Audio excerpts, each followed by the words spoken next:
살다 보면 머물 때가 있고 떠날 때가 있습니다.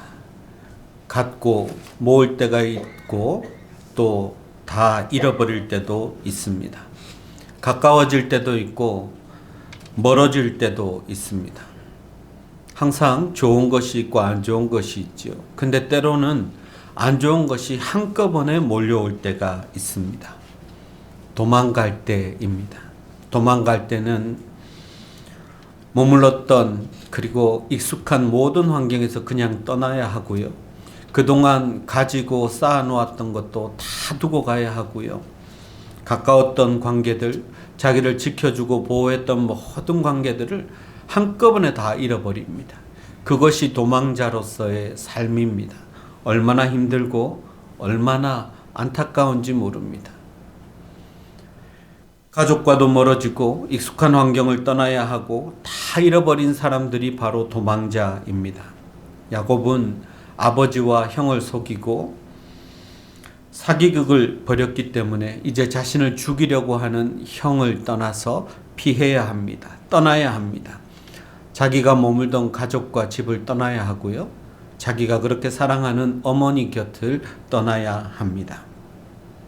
아마도 몸에 지닌 것은 약간의 식량과 물 정도였을 것입니다. 형을 피해서 외삼촌이 살고 있는 하란, 밧단 아람으로 가고 있는 상황입니다. 그런데 여러분, 외삼촌 집을 향해 가는 것이 마치 우리가 어렸을 때 방학 때 시골에 있는 외삼촌 집을 가는 것과는 다른 기분이었을 것입니다. 지금은 언제 돌아올지 모르고 살아서 돌아올지도 모르는 그런 길을 떠나고 있습니다. 기약 없이 도망치는 영락없는 도망자의 모습으로 그는 떠나고 있습니다. 그리고 날이 어두워졌습니다. 더 이상 갈 수 없어서 그냥 자기가 있던 그 황무지, 광야 한곁에서 잠을 자야 하는 신세가 되었습니다. 비바람을 가려줄 벽도 없고요. 천정도 없습니다. 그저 자기가 머무는 곳에서 주섬주섬 어두운 데 만져보니까 돌멩이 하나가 있어서 그 돌멩이 하나를 놓고 거기에다가 머리를 누이고 잠을 청하는 것입니다. 깜깜한 어둠 속은 마치 자기의 지금의 삶의 모습을 그대로 보여주는 것 같이 어둡고 그리고 무겁습니다. 과연 잠이 잘 들 수 있었을까요?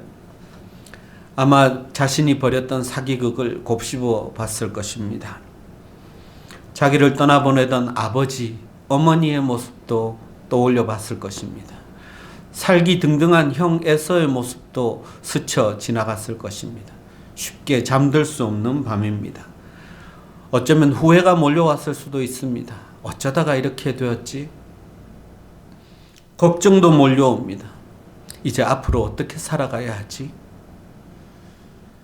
그동안 의지하고 이제까지 함께 웃고 울던 가족을 떠나서 도망자의 모습으로 지금 황무지의 광야에서 비를 피할 곳도 없는 곳에서 몸을 누이는 자기 자신을 생각하니까 정말 서글프고 그리고 괴로웠을 것입니다. 앞으로 어떻게 살아가야 하나? 아마도 가장 무겁고 가장 힘들고 가장 걱정이 되는 것은 앞날을 알 수 없는 미래에 대한 불안이었을 것입니다. 여러분, 이런 처지에 한번 처해 보신 그런 경험이 있으십니까? 도망은 아니지만 저도 한 20년 전에 비슷한 경험을 했던 적이 있습니다.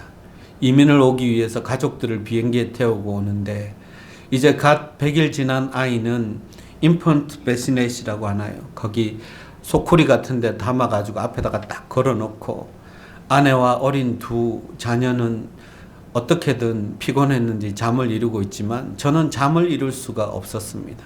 이민을 오는 상황이거든요. 태평양을 건너 이민을 오면서 이제 미국에서 앞으로의 이민자로서의 삶이 어떻게 펼쳐질지 몰랐기 때문에 물론 하나님을 믿고 나선 길이었지만 그래도 어쩔 수 없는 인간인지라 걱정과 두려움이 앞섰습니다. 그저 잠깐씩 왔다 가 보는 그런 미국이 아니라 이민사회를 처음부터 겪어야 하는 그런 상황이었기 때문에 알 수 없는 미래에 대해서 많이 걱정하고 두려웠습니다. 야곱도 그랬겠지요. 육체적으로는 몹시 피곤하지만 정신적으로는 앞으로 어떻게 살아야 할까 하는 그런 두려움이 있었을 것입니다. 돌을 베고 잠을 자는 야곱입니다. 아마도 지금까지 경험해 보지 못한 자기 인생에 가장 힘들고 어려웠던 순간이었을 것입니다. 여러분도 그런 순간들을 경험해 보신 적 있으시지요? 여기 어르신들도 아마 그런 경험이 있으실지 모르겠습니다. 어떻게 살아야 하지? 앞으로 어떤 일이 내게 펼쳐질까? 두려워하며 잠 못 이루는 밤이 있었을 것입니다. 이런 두려움이 찾아올 때 우리는 어떻게 할 수 있을까요? 오늘 본문은 야곱이 그 두려움을 극복하고 새로운 인생을 살아가는 그 시작과 전환의 사건을 다루고 있습니다. 여러분, 오늘 저는 제목을 도망자에서 순례자로라고 붙였습니다. 도망자는 여러분이 잘 아시는 그런 모습이고, 순례자는 어떤 사람들입니까? 순례자는 신을 찾아서 길을 떠난 사람들입니다. 어느 한 곳에도 머물지 않고 오직 신을 향하여 더 가까이 나아가는 사람들을 말합니다. 하나님을 향하여, 본향을 향하여 이 세상에 미련을 두지 않고 하나님만 바라보며 점점 더 하나님께 가까이 나아가는 사람이 바로 순례자입니다. 오늘 야곱의 삶이 이 사건을 통해서 도망자가 아니라 순례자가 되어버립니다. 차원이 다른 삶을 살아가는 사람이 되는 것입니다. 히브리서 11장 13절을 보면 믿음의 사람들을 이 땅에서 외국인이자 나그네다 그렇게 이야기합니다. 이곳이 내 집이 아니라 하나님이 계신 곳이 내 집이기에 하나님을 향하여, 본향을 향하여 끝없이 나아가는 사람들이 순례자입니다. 자, 도망자에서 순례자로 어떻게 그 신분이 바뀔 수 있을까요? 오늘 본문을 함께 묵상해 보면서 우리가 지금 도망자로 사는지 아니면 순례자로 사는지, 만약 순례자라면 어디쯤 와 있는지 한번 점검해 보는 시간이 되면 좋겠습니다.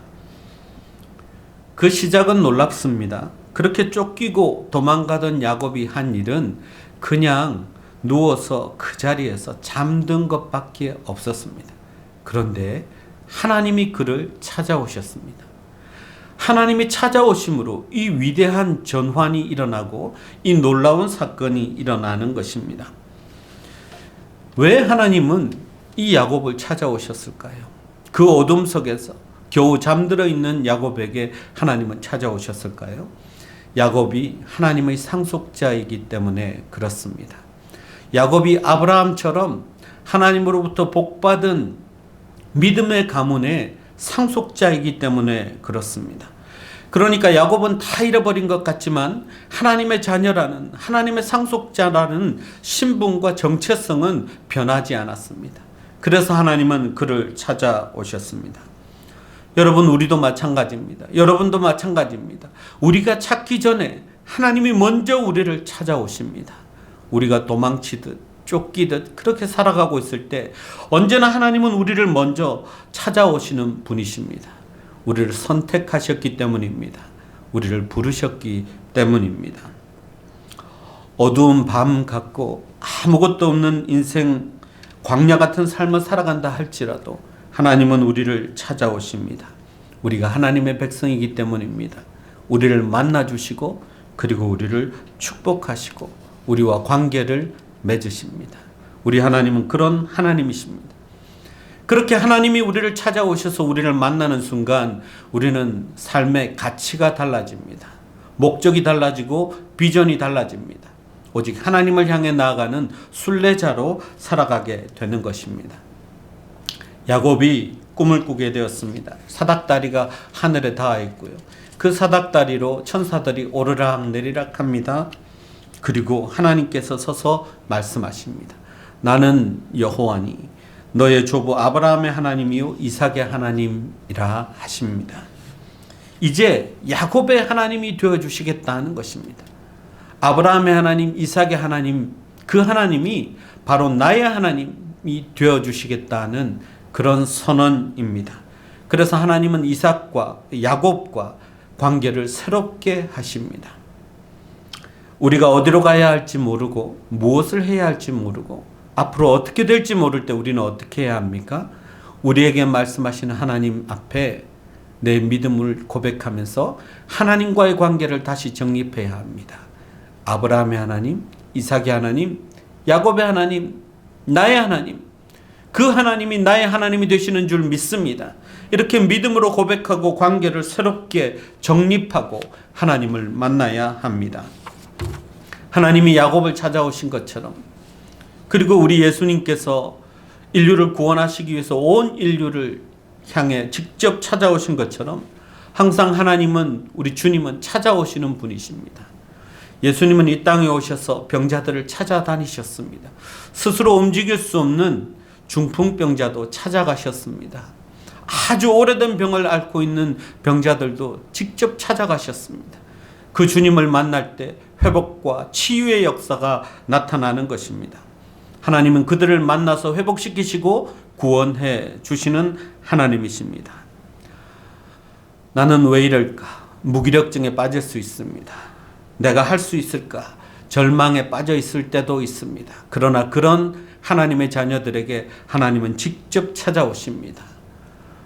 어디로 가야 할지 무엇을 해야 할지 몰라 방황하던 사람들에게도 우리 주님은 찾아오십니다. 문을 두드리십니다. 볼지어다 내가 문 밖에 서서 두드리노니 누구든지 내 음성을 듣고 문을 열면 내가 그에게로 들어가 그와 더불어 먹고 그는 나와 더불어 먹으리라. 요한계시록 3장 20절 말씀입니다. 우리 주님은 오늘도 찾아오셔서 우리 문을 두드리십니다. 우리의 마음의 문을 두드리십니다. 그 주님을 말씀과 함께 받아들이면 되는 것입니다. 그렇게 우리의 주님과의 관계가 회복되고 주님의 역사가 우리의 삶에 임하게 되는 것입니다. 더 이상 방황하지 않고 더 이상 절망하지 않고 오직 하나님을 향해 나아가는, 같이 다른 삶을 살아가는 순례자로 바뀌는 것입니다. 오늘 이 설교 말씀이 어떤 사람에게는 망치처럼 마음의 문을 두드릴 수도 있습니다. 어떤 분에게는 부드럽게 문을 두드릴 수도 있습니다. 어떤 경우든 마음을 열고 말씀을, 주님을 받아들이면 그때부터 역사가 시작되는 것입니다. 그때부터 하나님이 임재하시고 우리의 삶 가운데 필요한 것들을 채우시며 우리에게 사람이 줄 수 없고 세상이 줄 수 없는 평강으로 채워주시는 것입니다. 꿈으로 만나주시든 말씀으로 만나주시든 혹은 사람을 통해 찾아오시든 주님을 만날 때 그때부터 역사가 시작됩니다. 주님 주시는 샬롬이, 평강이 임하게 되는 것입니다. 이렇게 야곱을 찾아오신 하나님은 뭘 하셨습니까? 아브라함에게 주셨던 땅과 자손의 약속, 축복을 새롭게 하십니다. 너에게도 다 주겠다는 것입니다. 13절 하반절을 보면 네가 누워있는 땅을 내가 너와 내 자손에게 주리니 내 자손이 땅의 티끌같이 되어 네가 동서남북으로 퍼져가고 땅의 모든 족속이 너와 내 자손으로 말미암아 복을 받으리라. 이것은 누구에게 주셨던 축복입니까? 아브라함에게 주셨던 것입니다. 근데 지금 야곱에게 주시겠다는 것입니다. 그러니까 야곱은 그토록 원하던 상속자로서의, 장자로서의 복을 그대로 받은 것입니다. 하나님께서 주셨습니다. 이것 받으려고 그렇게 애쓰고 심지어 사기극까지 벌였지만 하나님은 그런 것과 상관없이 야곱에게 복을 주셨습니다. 왜요? 야곱이 하나님의 상속자이기 때문에 그렇습니다. 아브라함의 그 축복과 그 약속을 그대로 이어받아서 그의 삶이 달라지죠. 사람은 그대로인데 그의 비전과 가치는 달라졌습니다. 이제부터 한 걸음씩 내걷는 그의 발걸음은 도망자의 발걸음이 아닙니다. 하나님의 축복과 약속을 향해서 한 걸음씩 한 걸음씩 다가가는, 가까이 가는 순례자의 발걸음입니다. 하나님이 그렇게 바꿔주신 것입니다. 물론 이 장소도 의미가 있습니다. 이곳이 훗날 베델로 불리게 되잖아요. 이곳은 아브라함이 원래 하나님께 제단을 쌓았던 곳입니다. 하나님이 아브라함과 계약을 맺으셨던 곳입니다. 짐승을 둘로 쪼개어 놓고 그 가운데로 하나님만 지나가면서 내가 너를 복주겠다고 약속하신 바로 그 땅입니다. 아브라함이 제단을 쌓았던 곳에서 야곱은 잠을 잤지만 하나님은 이곳을 하나님께 예배하는 장소로 바꾸시지요. 변함없는 축복을 주시는 약속하시는 장소가 되는 것입니다. 야곱도 이렇게 일이 될 줄은 몰랐습니다. 그런데 이 꿈 한 번으로 그는 도망자가 아니라 순례자로서 살아가게 되었습니다. 근데 여러분, 하나님이 약속하신 축복 중에서 우리가 빼지 말아야 할 것이 있습니다. 15절 말씀입니다. 내가 너와 함께 있어 네가 어디로 가든지 너를 지키며 너를 이끌어 이 땅으로 돌아오게 할지라. 내가 네게 허락한 것을 다 이루기까지 너를 떠나지 아니하리라. 너무너무 놀라운 하나님의 축복이자 약속입니다. 여러분, 이 약속은 아브라함에게만 주신 게 아니라 야곱에게 주시고요. 나중에 다윗에게도 하나님이 말씀하시는 약속입니다. 신변 보호와 함께 어디로 가든지 무엇을 하든지 형통하고 복을 얻는, 대박이 나는 그런 엄청난 축복입니다. 이 약속을 하나님이 주신 것입니다. 어디로 가든지 무엇을 하든지 함께 하시겠다는 약속. 얼마나 놀라운 약속입니까? 하나님이 동행하시겠다는 약속. 이 약속은 오늘도 이 말씀을 아멘으로 화답하는 우리에게 주시는 말씀이기도 합니다. 하나님은 어디로 가든지 무엇을 하든지 우리와 함께 하실 것입니다. 영적으로 내가 아브라함의 자손이라고 믿는 사람들, 믿음으로 하나님을 나의 구주로 고백하며 하나님과 관계를 새롭게 하고 하나님 주시는 그 야곱에게 주신 축복이 내게 주시는 축복이라고 믿고 오늘도 화답하는 사람들에게 하나님은 이 약속을 주실 것입니다. 여러분, 야곱이 이 약속을 받고 이 축복을 받고 바뀐 게 있습니다. 한 가지 해결된 게 있습니다. 그게 뭐냐면 그토록 두려웠던 두려움이 사라지는 것입니다. 왜 그렇습니까? 하나님은 세상의 그 어떤 두려운 존재보다도 훨씬 크신 분이기 때문에 그렇습니다. 하나님은 세상의 그 어떤 두려운 문제보다도 훨씬 크신 분이기 때문에 그렇습니다. 그래서 아브라함에게는 이제 그 모든 것들이 두렵지 않습니다. 한 분, 하나님만 두렵습니다. 근데 그 두려움은 두려워서 미치고 죽을 것 같은 두려움이 아니라 너무너무 크신 하나님께서 지극히 작은 나를 사랑하시는 하나님의 그 위엄에 압도되어서 주님을 사랑하고 하나님을 사랑하면서 두려워하는 경외감입니다. 하나님을 경외하는 마음만 남았습니다. 그래서 이 마음을 어떻게 할까요? 이 마음을 가진 이상 하나님께 예배할 수밖에 없습니다. 오직 하나님을 예배하고 싶은 마음만 생긴 것입니다. 그리고 이제는 세상을 두려워하지 않고 쫓기지 않고 오직 하나님의 본향, 하나님 계시는 곳만 향해서 나아가는 것입니다. 하나님과 동행하는 하루하루가 기쁘고 즐거운 순례의 발걸음이 되는 것입니다.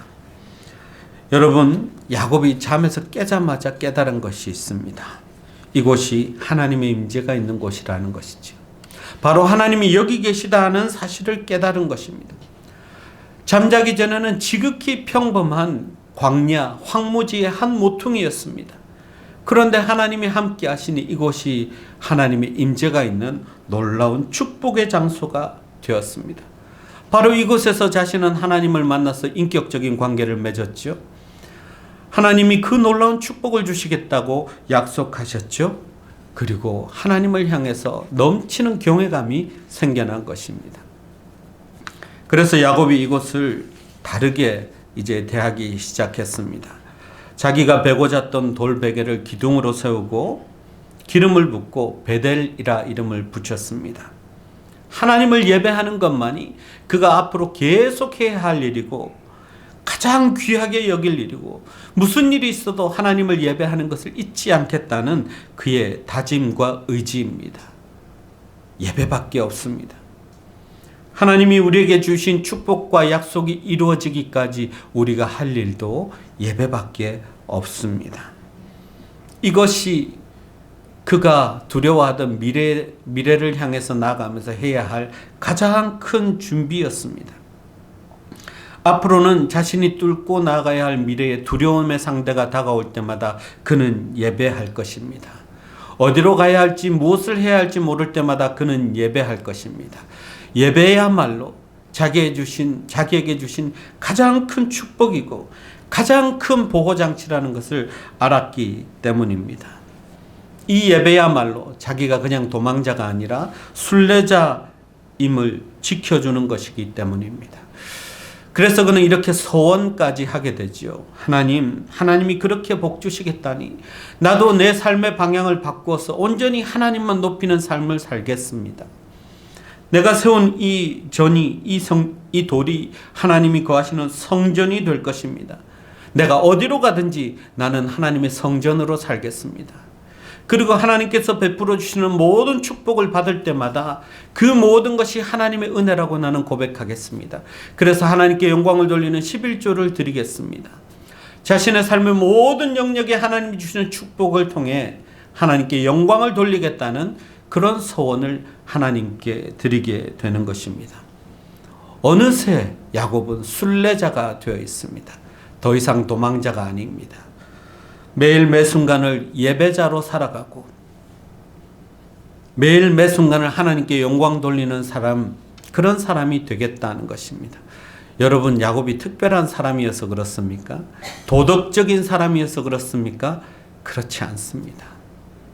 부족하고 연약하고 쫓기는 사람, 도망자였지만 하나님이 찾아오셔서 야곱을 그렇게 변화시킨 것입니다.